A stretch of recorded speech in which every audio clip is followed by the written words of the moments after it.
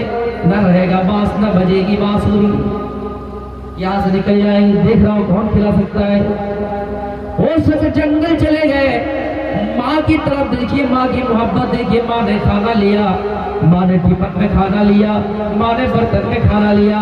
ماں نے سوچا میں اس کے پاس کھانا رکھی آ جاؤں گی, اس کو جب احساس ہوگا, بھوک کا احساس ہوگا, وہ اپنے ہاتھ ہی کھا لے گا.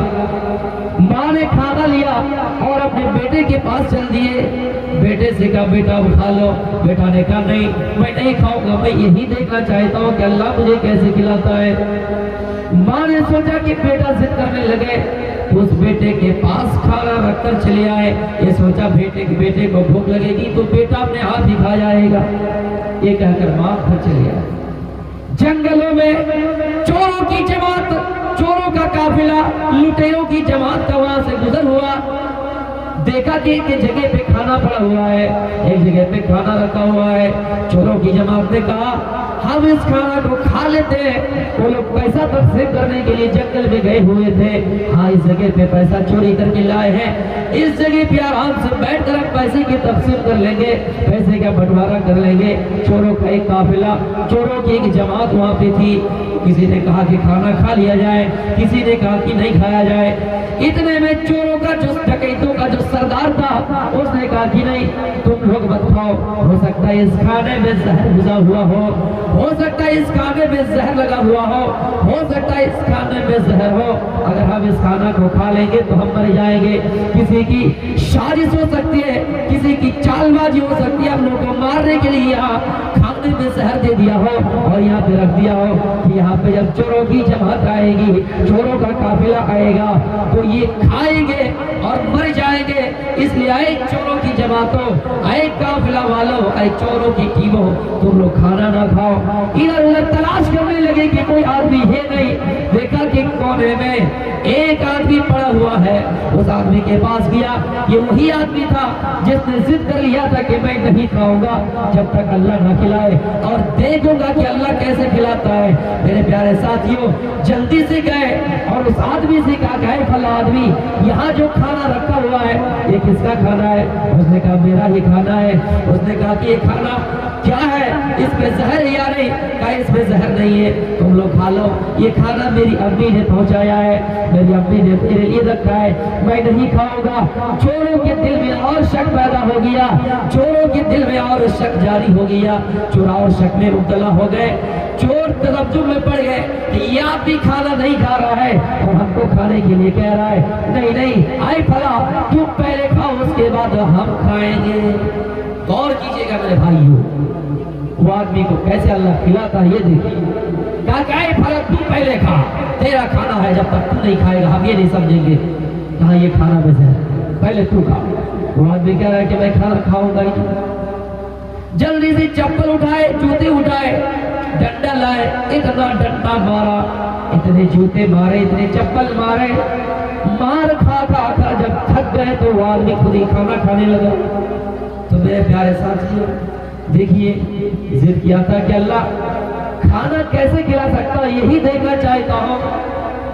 چوروں کی جماعت آئے, دیکھا کہ یہاں کھانا رکھا ہوا ہے, یہ آدمی کھا نہیں رہا ہے.